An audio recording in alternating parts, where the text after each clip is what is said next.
ไปทนมานี่ปลาเสือหานกับเด็กๆออกตะลุยปลาก่อนรอจ่ายรอแจงนะไปเอาถ้าลุ้นนำกันทุกคนนี่แหละคันที่มีลุ้นก็ตอนแรกเลยแหละถ้าว่าพอในรอบนี้ฮะปะขี้ขาดนั่นสิพาผู้เพิ่นเลาะนะเก้าน้ำบ้าจ่ายตัวนี้ฮะไป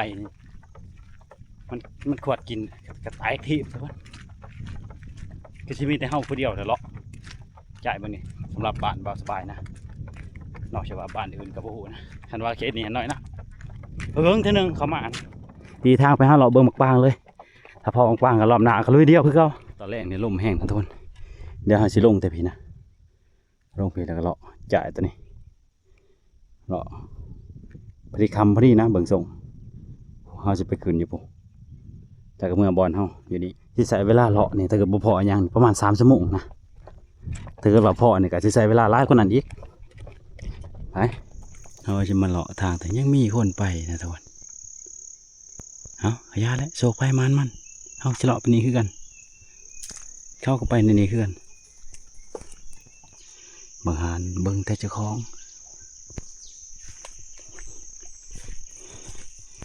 อันนี้ว่าในด้านนะมันไปไกลแน่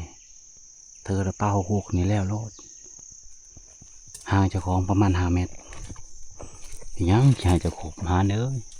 มักเตะแต่นี่ยังร้ายทุกคนมันบ่มีแนวสิกินนะคันเทวผู้ทางพันหมองเนี่ยมันบ่มีหันมักเตะสิให้สัตว์ป่ากินเบิดเกินเท่านี้เห็นเรือร้ายโพดนี่มีแต่มักเตะหัดต้นมาเพียบมักเตะ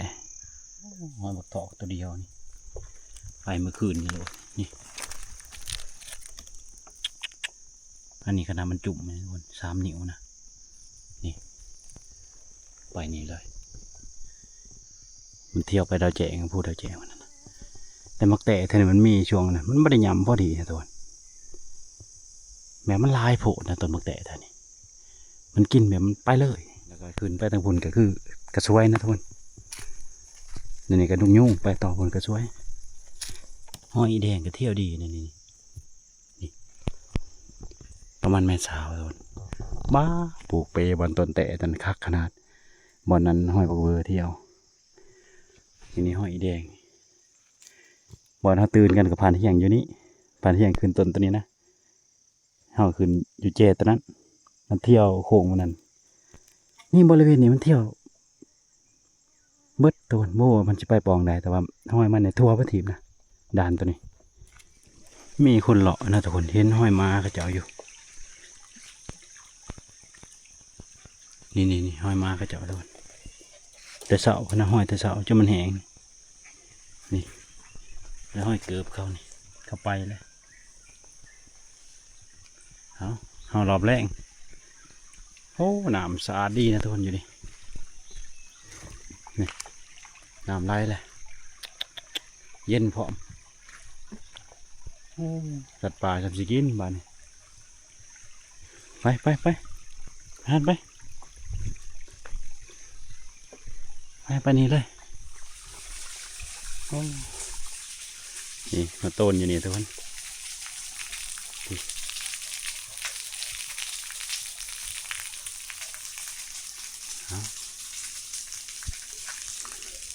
เขาว่าจ่ายตอนมักปางนะทุกคนแต่ว่าหัวบอลไหนนะจ่ายบอกนะไปเอาเลาะจ่ายตัวนี้แหละเลาะไปหาจ่ายอันนั้นเราแจงเลย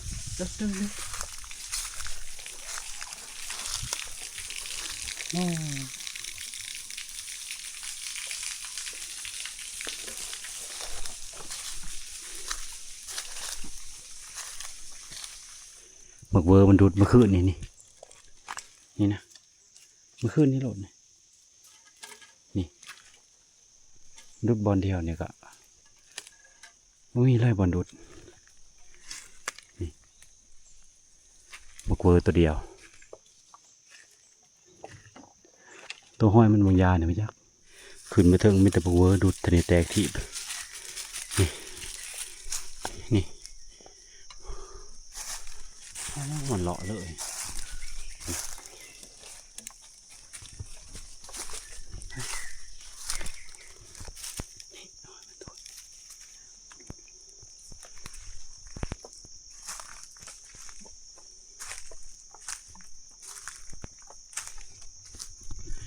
งเก่ามันแถวนี้มันดุดแตกทีตัวมันตัวมันดุดนะนี่บอนอูดปีกายกับพันบิดตัวแล้วก็ยูลุมนะมันแลนเข้าทำยูลุมน้ำตัวหนึ่งแต่ปีนี้ไม่นำขวดกินนะมิดมันทันออกว่าได้จะได้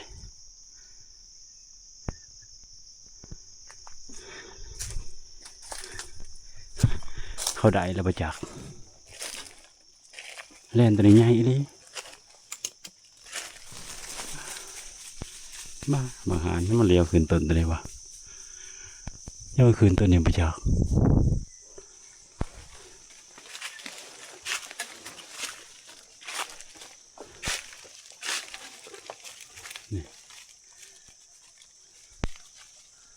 ห้ามตามต้นตัวนี้ให้ตีพอดีแบน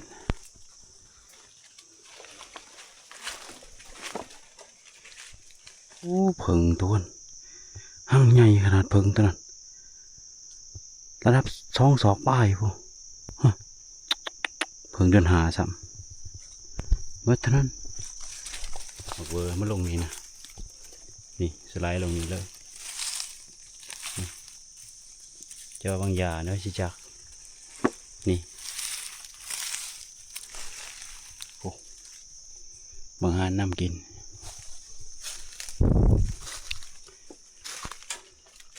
นี่กำลังออกเลยทุกคนว่าจะถือฝนนะคอนไมละแอนนี่ถ้าออกบลายคือยำหนาหนาวนะพี่ปลึงปโลเลยไล่เติมมาแล้วพอได้แกงหยอดนั่นแหละเย็บดูละลายอยู่นี่จงอ่างทนหูจงอ่างนะถ้าห้องไปอย่างนี้นะง่ายขนาดมอนี้ยังไม่ทันเห็นโอ้แบบเราบังกูปางเขาเห็นบังหานไปน้ำลังอีกไม่ได้เป็นตาโอ้ท่าแนวนี้หาเนยสิไปบนเล่นหลายๆมันได้คันใดมาพักเชนพักหาเนยกันไรกดนะเขาจะคลองมาเห็นเองกันแนวนี้ได้โอ้นี่ต้นนกปางก่อนมือจะขึ้นไปเบิ่งเดี๋ยวมันมากนี่ต้นนกปางลายอดีโทษนี่ต้นหนึ่งนะแล้วก็นี่ต้นหนึ่งแล้วก็ยูหันต้นหนึ่งนี่ต้นหนึ่งนี่อยู่นี่ต้นหนึ่งต่อพวกมีต้นหมากเลยทางมันลงมาอยู่นี่ทุกคนจนแป้นมันหล่นเบิดแล้วไปจักแล้วมันบ่มากเจ้ามันหล่นแล้วไปจักโอ้ทางนี่ว่ามีนะทุกคนนี่ต้นมัน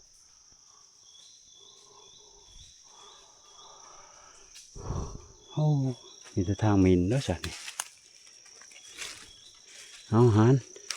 เปลี่ยนอยู่นี่แหละลายกดนี่แหละนี่ต้นมุกบกตัวนี้ทุกคนเขากำลังเห็นปีนี้นะเพราะว่าไม่ได้เลาะลงจิงเถื่ออยู่บนนี้เบิ่งบอลทำมันเขาแป้นประทิบอยู่จ่ายเราแจงซ้ำยานต้นหนึ่งโอ้ติดกินบักเวอร์ลงอยู่นี่ทุกคนนี่ลงนี้นะเพราะต้นบกตัวนี้ทุกคนถ้ามันมากเนี่ยบ้า100%เลยเขาแน่นอนนะมันแป้นพร้อมแท้รูปนะเขาก็เลยทุกคนนี่หอยมันลงนี่ทุกคนนี่มันไปนี่นะที่มึงโตก็สไลด์ลงไปคนเลยเหมือนทำมันไป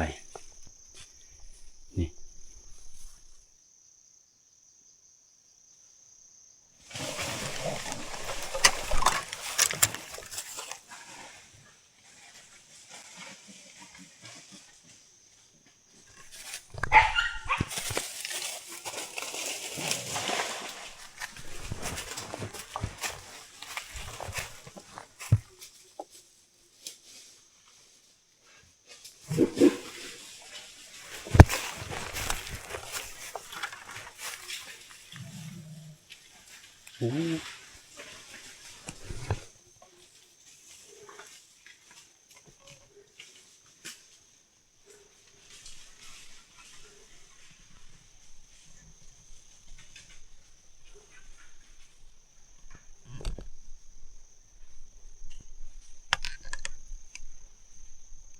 แล่นไปพุ่นได้ทวน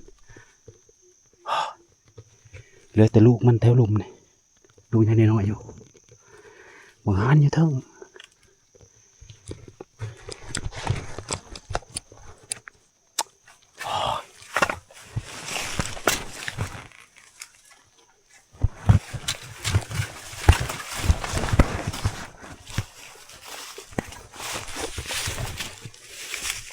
มันนอนอยู่ในนี่โดดไพ่จะคิดว่ามันจะนอนอยู่นี่นะไม่เห็นเซยแต่โดดมันติ่งว่าป่ะมันนี่มันแลนมานี่มันแลนมานี่ห้ามไปยืนมันอยู่นี่ก็ไม่เห็นโดดแถมมันซึ้งอยู่บนนี่เนี่ยมันเป็นยุกลุกนั่นโอ้ทำไมเห็นทุกคนเอ้ยนายเดียมันแลนไปพุ่นบนแล้วมันมาเผาต้นบกตัวนี้มาบ่หานนะแต่จริงลูกมันหันครบได้นะลูกสำคาเนี่ยประเทิงคาก็มีแต่มันบ่หานกับเป็ดกับไก่ขนาดไม่หานะแม่ชอบไหมหานและลูกมันครบมาให้ลูกพี่หลดช่วย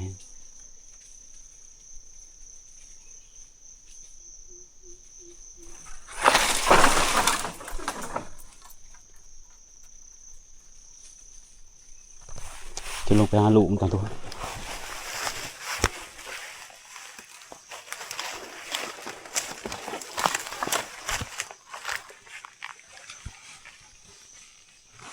เดี๋ยวมันอักอยู่แถวนี้นะลูกมัน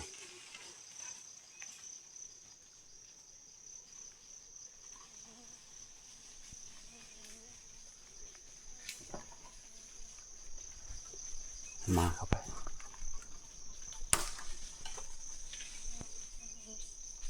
คันว่ามาลุงเหย้าหรือว่ามาพันเที่ยงนี่ได้เบิดทุกคนลูกมันนี่ลูกมัน4-5 ตัวนะ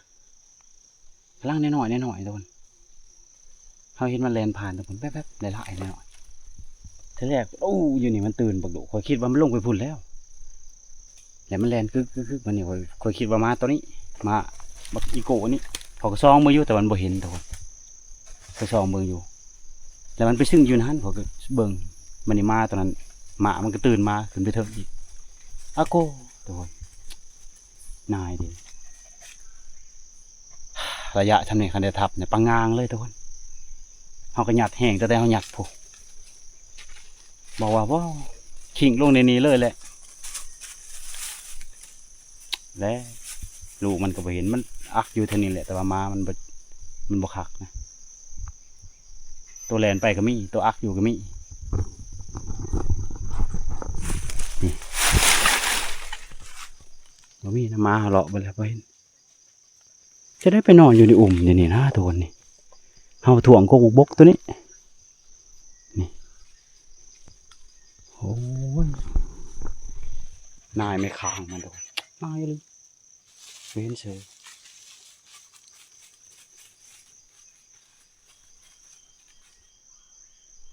โอ้เอาไปเลาะต่อไปทุกคนแต่มันจิมานกับปัญญานะแต่มันประมาณกับที่สี่มา3 ตัวบางฮานมันอยู่เทิงพุ่นบางฮานน้ำก้นมันอยู่น้ำลังเท่าไรกันอึกระถึกมันประทันหูเมื่อยังบางฮานไม่ได้เรื่องเธอลูกมันยังอยู่นี่มั้ง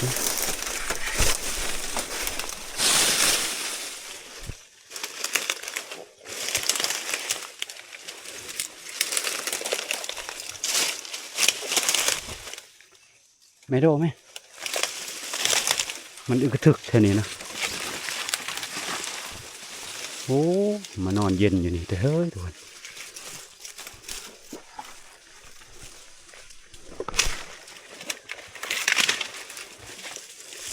โอ้ว่ามันนอนนี่มันนอนอยู่นี่จะได้มานอนอยู่นี่ทุกคนเอาอยู่ทึ่งนะ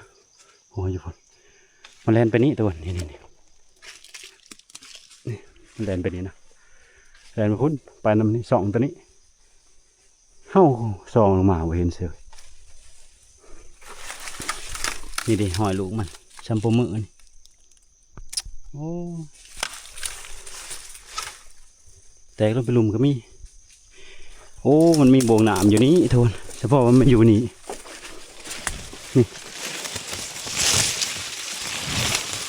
นี่มีโบงหนามอยู่นี่นะ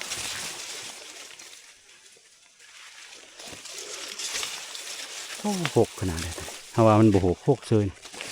เฉพาะมันอยู่แล้วพวกบกตัวนี้ย่ำมากโน้ขาวขนาดเลยนี่มันมาอยู่ในนี้มันอุ่มตัวนี้นายเด้พอสำนี้ทุกคนพอสำนี้แล้วเห็นว่าในผ่านกระปูอยู่เลี้ยงลูกในนี้ไม่ได้ไปทางใดโมนี่มันดุดแถวนี้โอ้ลูกมันยังหน่อยเด้ปลามันเลี้ยงลูกจ้ะทุกคนจนนั้นลูกมันจิบใหญ่อันนั้นไม่ได้แล้วว่าในนี้นะบ้านนี่จะไปทางใดไหวขนาดนี้มีแต่บอมันนอนทุกคนพี่มันนอนอยู่นี่ก็พอแห้งครับผมเอาพอได้เบิ่งแต่บอมันนอนนั่นแหละ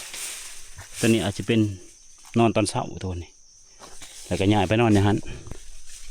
เบิ่งตอนนี้มีแต่บอมันนอนมันหกแตกที่หก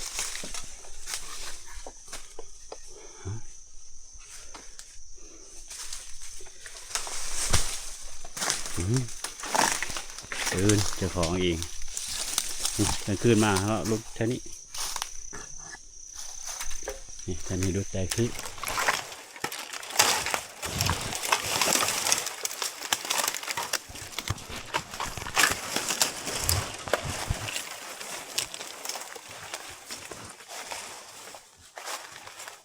มันตื่นนะมักโดมันบุเลยดอนทันใดหนึ่ง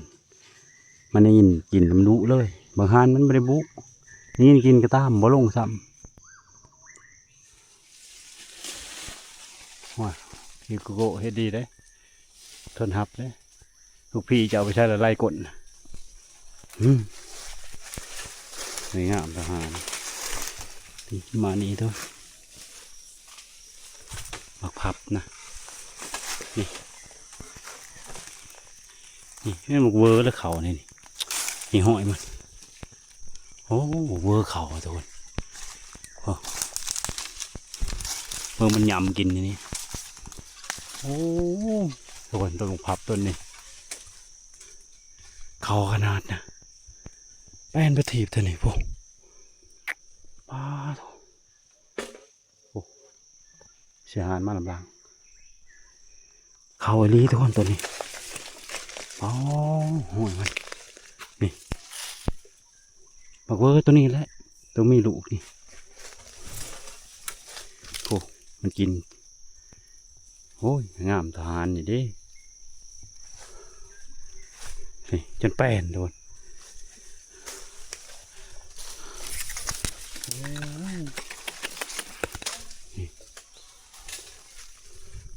เบิ่งมันยำเลยนี่ตัวนี้มันยำเลยนี่นะต้นตัวนี้เนาะชิบดได้หมูพับนี่เร็วบลายนะเอาเฮ็ดฮันโอ้แถวนี้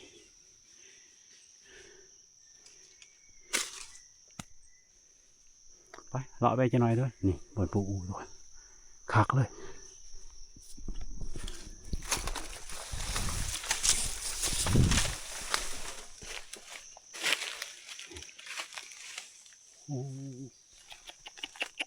เบิดเท่านั้นทางมันเที่ยวมาจนแป้งนี่โอ้ต้นโบกตัวนี้ก็สมควรนะมันกินแต่ข้าวนั่นนะแป้นประทีป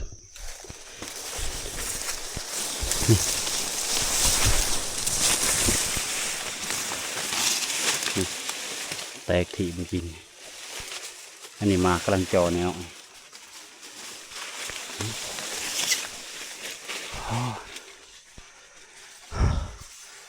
โอ้ยมากลางกะ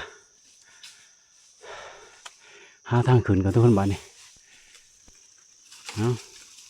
เอาโอ้ยแต่ละโต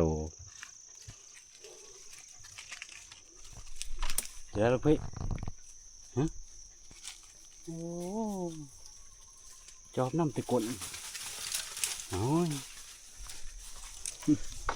แอโดขึ้นนี่ทางเที่ยวขึ้นเลยขึ้นเป็นเสียงก็จะเจาะเอาแล่นนะทุนโอ้ยชนเห่าหรือพ่อยังดอกมากับไรกดไปมึงอ่ะให้ไม่ต้องเลาะให้มันเมื่อย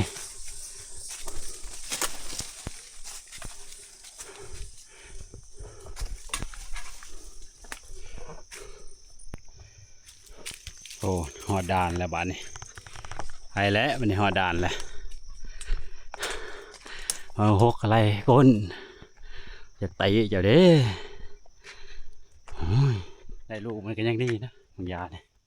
พอได้ปีกไม่เมื่อยนะนี่โอ้บวิดเขียดอีกแล้วเบิ่งส่งนี่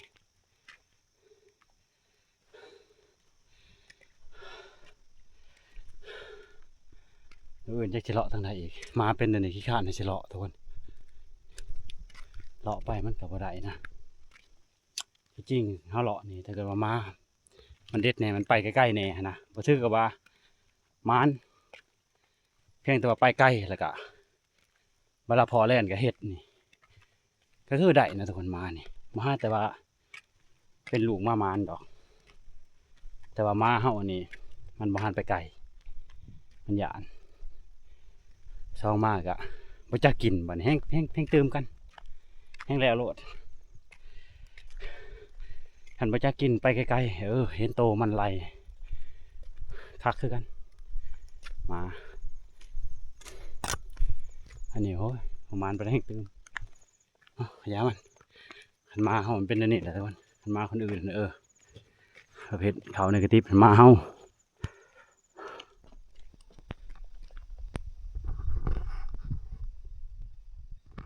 เสียงคนเจาะเอาเล่นบ่นี่นะนี่โอ้เอาเบิ่งบรรยากาศนี่แหละทุกคน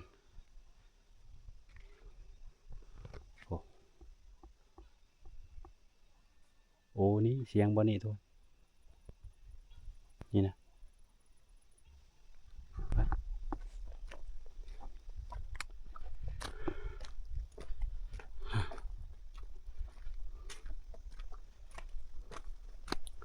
เบิ่งบรรยากาศแต่แรกและมียังมาฟางมันก็บ่มากนะ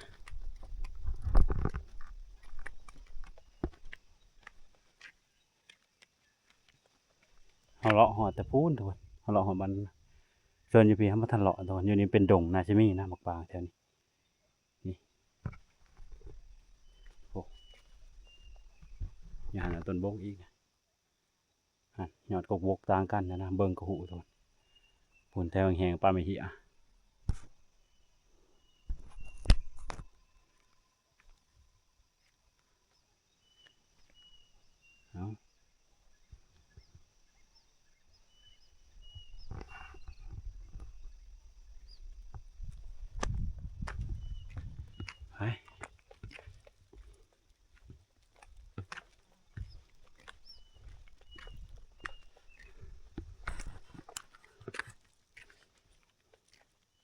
ต้นคำเลยเมื่อบอลมานี่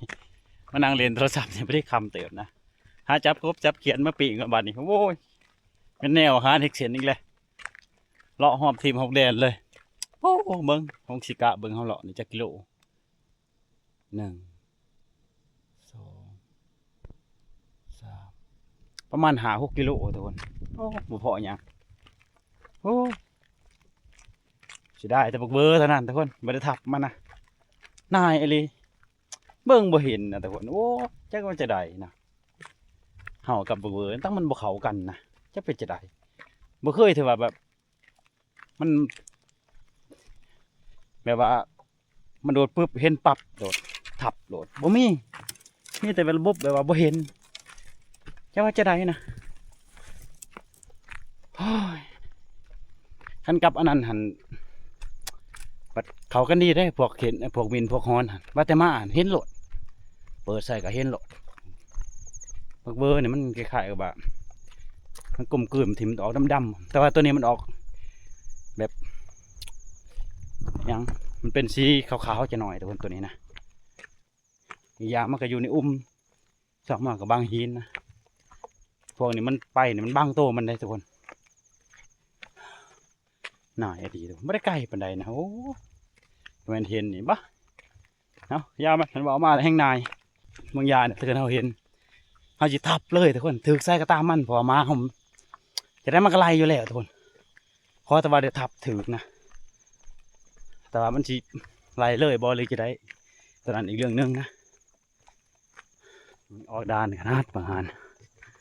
เอาไปถ่ายกินแต่ลูกพี่เนี่ยแหละพี่จับกบจับเขียดให้กินไปเลย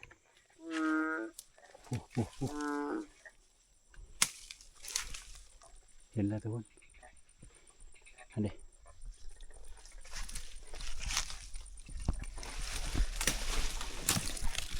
แล้ว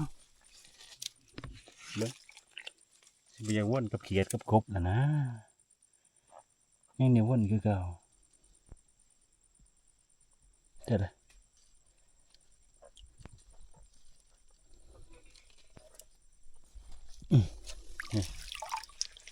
เอา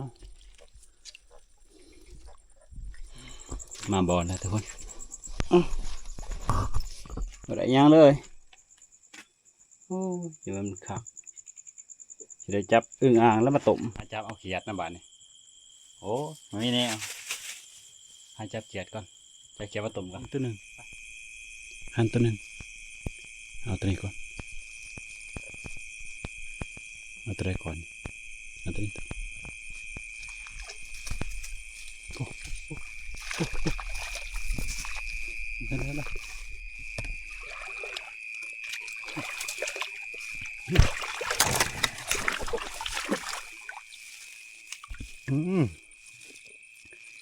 นี่เดี๋ยวต้มแล้ว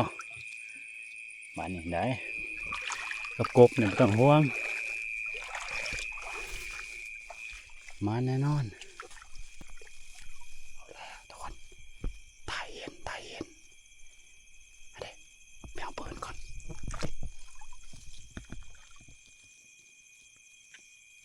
เอาปืนก่อนไปเอาปืนก่อนจะไปไหนล่ะไปไหวขนาดนั้นอีกโก้นั่นบางฮานอีบักโดอยู่บ่อนนะนี่มันอยู่บ่อนนี่ตะวันเห็นโตมันอะไรไล่ไปแล้วลาดหาก็บ่เห็นไปถ้าเราจับกบคือเขาตัวน้อยตัวนี่มันเลาะให้กินเขียดตัวมันอยู่ในบ่อนนี่นะเห็นอันนั้นตะผากด่างนะตัวเห็นอันตะผากมันนะเอาไปเอาปืนแล้วมันคืนพุ่นไปแล้วจะได้เขาหนีบ่เขาหนีไปเจอมาคือมันโดนกินอยู่นี่โอ้มาเลิกเลยทุกคนว้าวถามตัวนี้เลิกนี่ยันเขานี้นะเห็นหน้าผากด่างมั่นขนาดได้เห็นตัวนี้กบตัวกบไปไหนอีกเลยโดดลงนี่จมเลย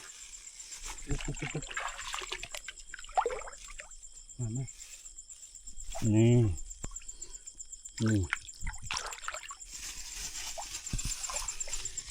โอ้แต่นี่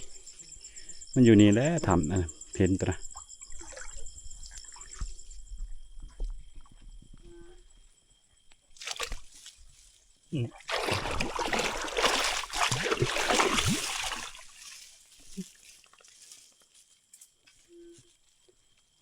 เจอแล้วปุ๊บ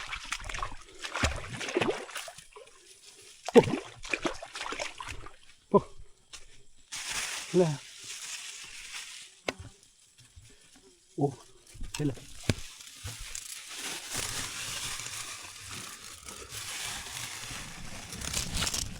เรียบร้อยทวนนี่กบนี่ได้ดีปบยังได้ก็ได้อึ่งอ่างหอยใช้อยู่นี่นะ เสร็จทุกคนเอาลงไปนะว่าบ่มีหัวทุกคนอยู่นี่มาเขาจะเต็มที่เลยมีหัวชิ้นหนึ่งเขาถูกเขามามักหลายเนี่ยโอ้ยบ้านนี้เห็ดจะได้มีกระสอบใครได้หาวิธีก่อนทุกคนโอ้นี่ได้มีมุ้งอยู่นี่นี่แหละเอาชิ้นหนึ่งเช่นตัวนี้แหละทุกคนโอ้ดีแต่ไม่มีมุ้งนะทุกคนคันบอเรียบร้อยเลยโอ้มีตัวนี้เอาเดี๋ยวเราจะเอามุ้งไปล้างก่อนหาวิธีหนึ่งเขาก่อนเอากระล้างแล้วแหละทุกคนนี่อันดับแรกไปหาพื้นก่อนอยู่นี่พื้นอึดนะอยู่นี่พื้นสีดังนี่คืออึดทุกคนอยู่ดาวแจงนี่เพราะมันเป็นด่านนะพูนเขาต้องเอามาแต่ไกลๆอันนี้เขาไม่ได้เอามานะเขาลงเขามาลายขนาด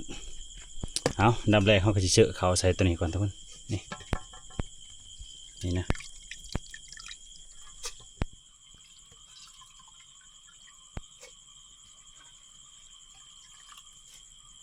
เมื่อนั้นเขามาเห็นหัวอยู่นี่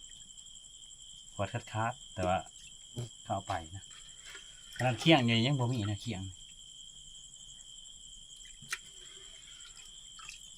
เขาไปเบิดเจ้าว่าลงพอเอามือเอาไปจ้ะบ่ว่าที่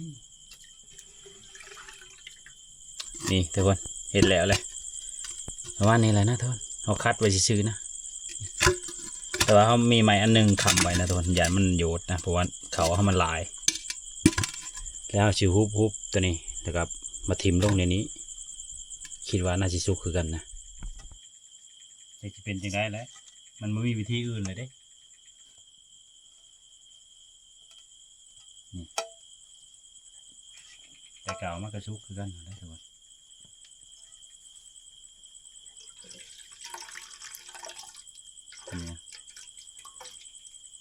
นี่มาทิมลงในนี้เดี๋ยวเอาแนวงุ้มไว้ทุกคนแค่มัดไว้ก่อน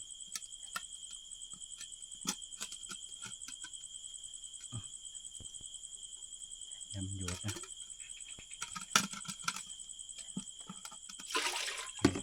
เอาสีขางมาหนึ่งก่อนทุกคนเพราะว่าเอาให้ไอ้นั้น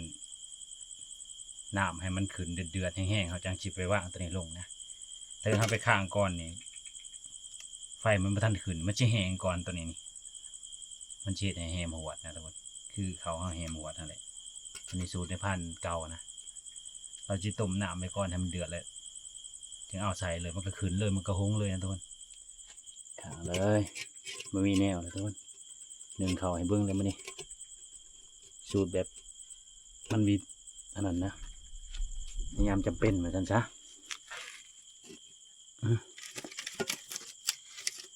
นี่เอาขึ้นมานี่ไฟจับเต็มที่มันขึ้นแห้งๆเขาก็เอาเขามาว่างโหลดบ้านี้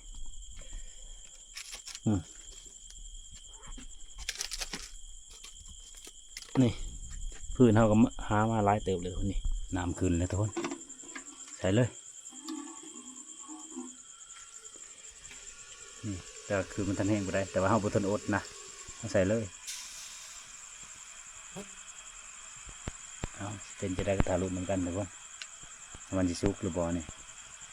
แต่ว่ามันจะใหม่ก่อนมันเลยจะได้นี่คือจะซุกคือกันอยู่หรอกเธอคิดว่าทุกคนเดี๋ยวจะเอาถ้วยเขาดูว่ามันงมนะถ้วยเขามันน้อยโพดทุกคนนั่งไปยังงมให้มันบ่ใหม่ตัวนี้นะ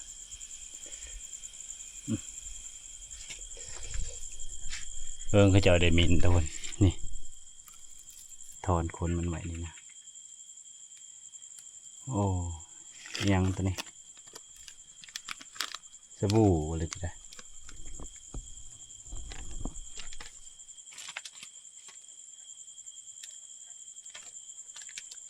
สบู่นะทุกคนกินสบู่นะโดยเทียนบ่ชนกบเฮากันนี่ดิตายตัวเติบเป็น2 3นำเอาให้ต้มกินทุกคน ต้มเบิ่นนี่แหละต้มเพื่อนออกมานํมื้อเช้ากินอีหยังกะโอ้มื้อเช้าฉันบ่มีแนวแล้วทุกคนหิวข้าวเลยคุมอย่างเดียวได้อบัดนี้เอากำลังทุกคนกำลังสิเป็นจะได้ทารุณนำกันถ้าว่าเฮาบ่มีมุกนี่บ่มีหยังเลยนะทุกคนสมมุติว่ามีแต่หม้อหนึงนี่เสื้อผ้าก็ได้คือกันนะซักดีๆส่งก็ได้คือกันขอแต่ว่ามันมีปองขึ้นมานะคันว่ายังให้ไว้ชุดนี่คือผ้าแยงทุกคนถ้ามีผ้าแยงนะผ้าแยงเขียวหั่นไว้ชุดแต่ว่ามุ้งนี่ก็ไว้ชุดคือกันเพราะว่าหู้มันปิงๆป่องๆอยู่เนาะมันใหม่ก่อนบ่เนาะมันสิบ่สะที่เต็มหม้อหนึ่งบ่ดิ โอ้บ่อยากกินจะบาปเลยยังก็ตามทุกคนคือสิบ่ใหม่ดอกนี่อายมันเริ่มขึ้นมาเลย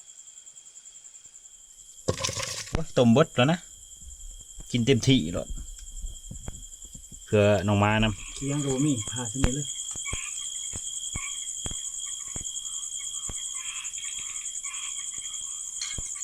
เอาใส่มันออกนะเพิ่นกินยังกินเขียดนี่อยู่ด่านสิมียังกินมาตัวน่าจะสุกไหวขนาดนะแป๊บเดียวเนี่ยนี่น่าจะสุกเลยทุกคนโอ้สุกแล้วทุกคนไหวอะไรนะเดี๋ยวถ่ายจะน้อยยันมันมาสุกนะเพราะเขาเบิ่งบ่เห็นนะทุกคนเพราะบายเบิ่งนี้นุ่มๆเลยนี่นี่เอาบายจะน้อยถ่ายจะน้อยเปิดเบิ่งก่อนทุกคนมันสุกหรือบ่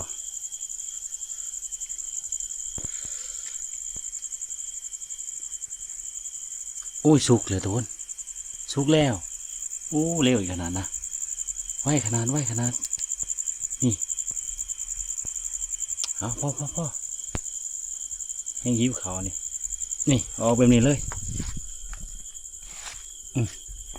ต้มน้ำให้มันเดือดทุกคนจังจะเอากบใส่น้ำล้างนะนี่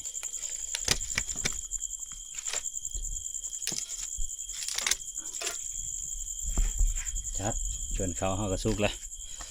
เป็นจะได้เบิ่งก่อนนะชุกโอ้ยชุกโอ้ชุกงามเลยทุกคนพี่ครับขนาดนี้งอแล้วหัวนะอยู่ขนาดนี้มันก็งอหัวแล้วยัดใส่กระเป๋าก็ได้นะพาแยงก็ได้ทุกคนก็งามเลยทุกคนนี่เต็มที่บางหารทำสิกินนี่เ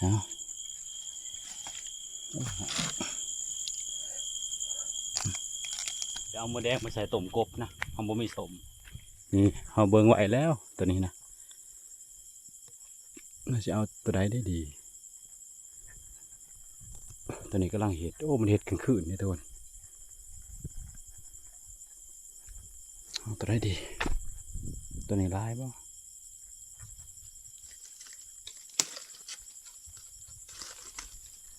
เอาสองหั่งนะสมๆไปเลย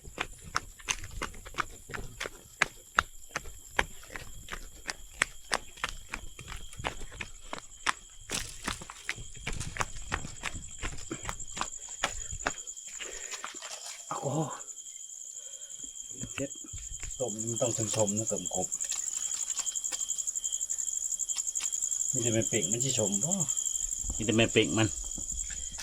หันกบเข้าพันใส่ทุกนี่ใส่น้ำล้างให้มันเดือดคักๆนะเดือดแล้วทุกใส่เลย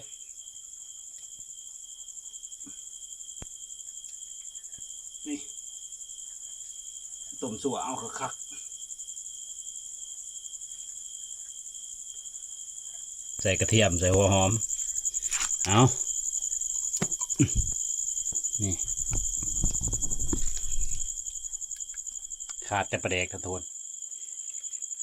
เครื่องปรุงอย่างนั้นจะบอกท่านบอกแล้วอายพ่อแม่พี่น้องนะออกมาจนหอดถวยแค้นลง รื่องปรุงทุกคนกลับไปเอาอีกกลับไปเตรียมเอาคักแล้วยังลงปลาแดกเฉยนะโอ้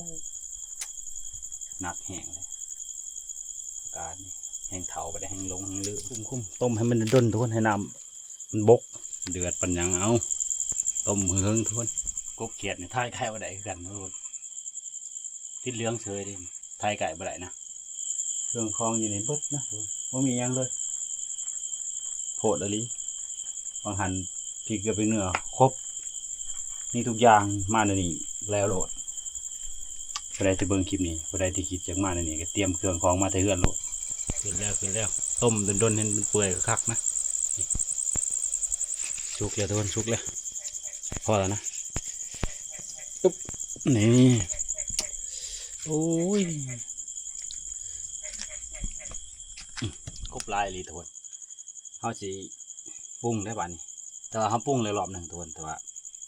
เขาจะปรุงอยู่หน่อยทุกคนเขาจะสั่วเอานะเปื่อยดีทุกคนเนี่ยเขาจะมาสั่วอันนี้ออกนี่ได้แต่บ่มีอันนั้นปลาเด็กน้ำมันก็ใสๆจะน้อยเบาคักดีทุกคนชิมมงมาเลยทุกคนคักทุกคนสุดยอดสมเลยมือแดงฟองฮักนี่ชัว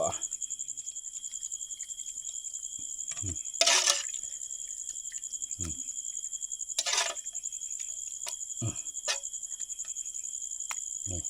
มาพี่น้องมากินข้าวนุ่มกันคิดว่าสิบเลยกินข้าวแล้วยังดีมีหมูตัวนี้นะพอกินชนน้ำชนได้นี่ไม่แห้งได้ทุกคนมาปลาเนี่ย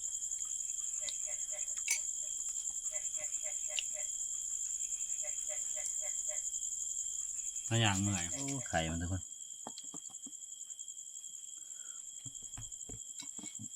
ไข่กบนะนี่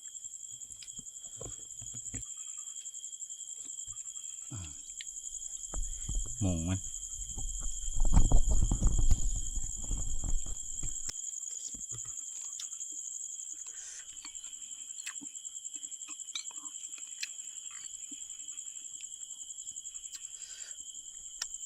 ขามันครับ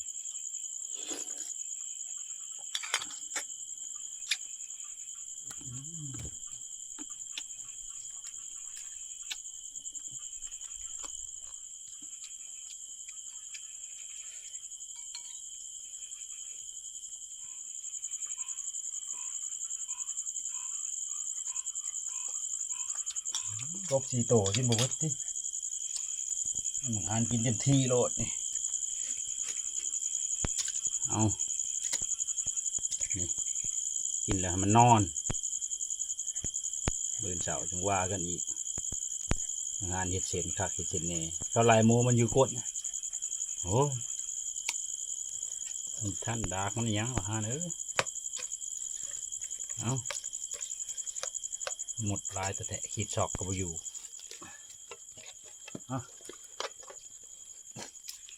โก้หันนี่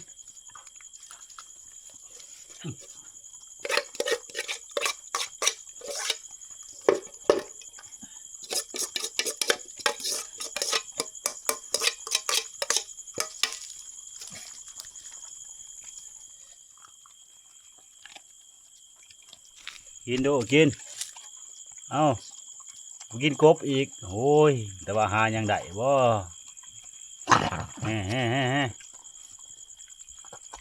หายกันมือหานกินผู้เดียวเลยท้องไม่จะแตกกับหาน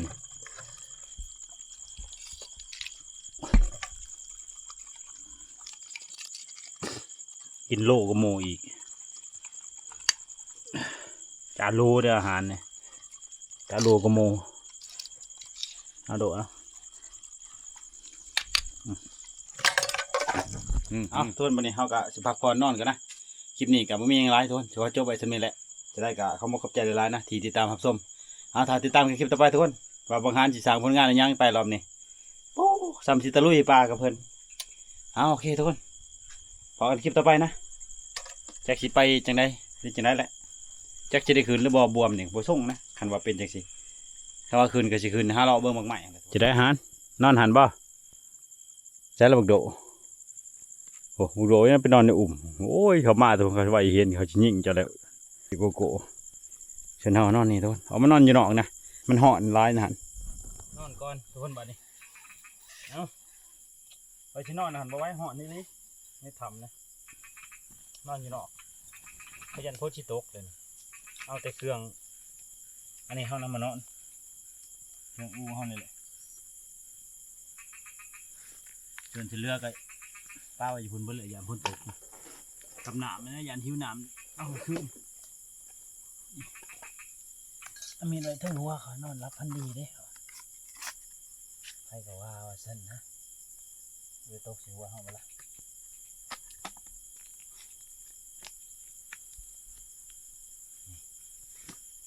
เอาพักผ่อนนอนก็ทุนโอ้สาวยังว่ากันอีกมันเลยจะได้